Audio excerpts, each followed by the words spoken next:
राधे राधे। आप सभी का मेरे चैनल पे बहुत बहुत स्वागत है। आप सब कैसे हो? आई होप आप सब बहुत ही ज्यादा अच्छे होंगे। आज मैं आपको बताने वाली हूँ अन्नदान की महिमा की कहानी। एक गांव में एक ब्राह्मण रहता था। उसे सारे भूखे प्यासे लोगों को भोजन कराना बड़ा ही पसंद था। वह हर दिन ये करता था, लेकिन उसको वह शिव जी का बहुत ही सच्चा भक्त था। वो हमेशा शिव जी की पूजा करता रहता था और यह मांगता था, हे शिव जी, हे नाथ, मुझे इतनी शक्ति देना कि मैं सभी लोगों को भोजन करा सकूं। और यह सोचकर वह प्रातः काल जल्दी उठता था, फिर स्नान करता था और स्नान करने के बाद शिव जी की पूजा करता था और फिर अपने काम में लग जाता था। वह ब्राह्मण बड़ा ही बूढ़ा था, लेकिन तब भी बिना आलस्य के साथ बड़ी ही मेहनत से अपना सारा काम पूरा करता था और सारे लोगों को भोजन करवाता था। फिर शिव जी, जो कैलाश पर्वत पे हैं, बैठकर यह सोच रहे थे। उतने में पार्वती माता आती है और पूछती है, हे नाथ, आप क्या सोच रहे हैं? तब शिव जी बोलते हैं कि ये देखो, यह एक ब्राह्मण है, यह सबको भोजन कराता है और मेरी बहुत भक्ति करता है, बहुत पूजा करता है। मैं इसे दर्शन देना चाहता हूँ। तो पार्वती माता कहती है, क्या आपको विश्वास है कि आपके दर्शन देने के लायक भक्ति करता है? तो फिर शिव जी कहते हैं, मैं ऐसे तो दर्शन नहीं दूंगा, मैं उसकी एक बार परीक्षा लूंगा। और यह कहकर शिव जी धरती पर आ जाते हैं और फिर सबसे पहले एक भिखारी का रूप लेते हैं और ब्राह्मण के घर को चल जाते हैं। उसके बाद ब्राह्मण के घर के पास पहुंचते और कहते हैं, हे ब्राह्मण देव, हे ब्राह्मण देव, अगर आपके पास कुछ भी हो तो मुझे दे। मुझे बहुत भूख लगी है, मेरे पास कुछ भी नहीं है। मुझे आपके पास जो भी हो, कुछ भी, तो मुझे दान करें। तो फिर ब्राह्मण आते हैं और कहते हैं, अरे आइए आइए, अंदर आइए, मैं आपको आपका मनचाहा भोजन करवाता हूँ। तो फिर भिखारी कहते हैं कि आप कोई भेदभाव नहीं करेंगे।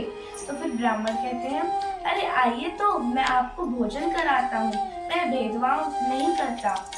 तो भिखारी आता है और वहाँ विराजमान हो जाता है। फिर ब्राह्मण भोजन लेके आता है और कहता है, आपको जितना खाना है खाइए, अपना पेट भर लीजिए।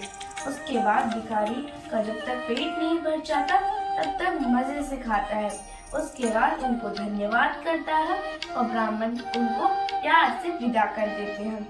उसके बाद शिव जी कहते हैं कि चलो, इसने ये परीक्षा तो पास कर ली, अब दूसरी परीक्षा। फिर शिव जी एक विकलांग का रूप धारण कर लेते हैं और उसी ब्राह्मण के घर को चले जाते हैं और फिर बाहर खड़े होकर कहते हैं, अरे ब्राह्मण जी, मुझे बहुत भूख लगी है, अगर आपके पास कुछ भी खाने को हो तो कृपया कर मुझे दें। तो ब्राह्मण आते हैं और कहते हैं, अरे आप बाहर क्यों खड़े हैं, अंदर आइए, मैं आपको भोजन करवाता हूँ। फिर वह विकलांग अंदर आते हैं और फिर ब्राह्मण उनको प्यार से भोजन कराते हैं।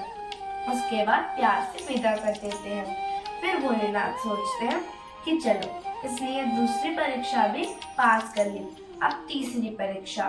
फिर शिव जी एक साधारण व्यक्ति का रूप धारण कर लेते हैं और ब्राह्मण के घर को चले जाते हैं और फिर बाहर खड़े होकर बोलते हैं, अरे यहाँ पर कोई है?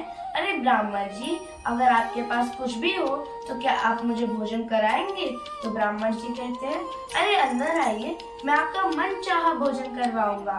तो फिर वो व्यक्ति कहता है कि आप पक्का मेरा मनचाहा भोजन कराएंगे, मुझसे वादा करिए। तो ब्राह्मण कहते हैं, अरे मैं आपसे वादा करता हूँ, मैं आपका मनचाहा भोजन पकाऊंगा और आपको खिलाऊंगा। फिर वह व्यक्ति अंदर आता है और फिर ब्राह्मण उन्हें बैठा देते हैं और पूछते हैं कि आप क्या खाएंगे? तो फिर वह व्यक्ति बोलता है कि मुझे इन हरी भरी सब्जियों में कोई भी इंटरेस्ट नहीं है, मैं तो मांस खाता हूँ, आप मेरे लिए मांस बना दो। उसके बाद ब्राह्मण जी हैरान हो जाते हैं और सोचने लगते हैं कि इनकी भूख के लिए किसी भी जीव जंतु को हानि पहुंचाना भी ठीक नहीं है और अपने वादे को तोड़ना भी ठीक नहीं है। तो फिर कहते हैं कि ठीक है, मैं कोशिश करता हूँ कि मैं आपका मनचाहा भोजन बना पाऊँ। तो फिर वह व्यक्ति कहता है, मुझे किसी जीव जंतु का मांस नहीं चाहिए, मुझे मानव का मांस खाना बहुत पसंद है, आप मेरे लिए मानव का मांस पकाइए। तो फिर वह ब्राह्मण और भी ज्यादा हैरान हो जाते हैं और उनको एक सुझाव सूझता है और वो कहते हैं कि मैं अपना मांस ही आपके लिए पकाऊंगा और आपको भोजन करवाऊंगा। फिर जितने में वो चाकू लेके अपना पैर काटने वाले होते हैं, तब वह व्यक्ति अपने असली रूप यानी शिव जी अपने असली रूप में आ जाते हैं और उनको दर्शन देते हैं।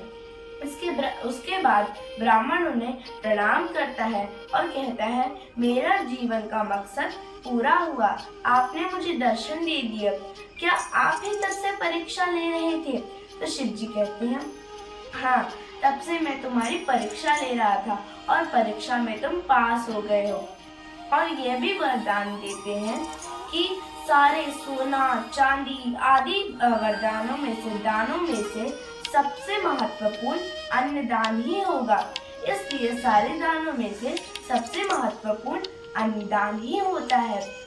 तो यह थी मेरी कहानी। अगर आपको अच्छी लगी हो तो प्लीज लाइक करिएगा, सब्सक्राइब करिएगा, शेयर करिएगा।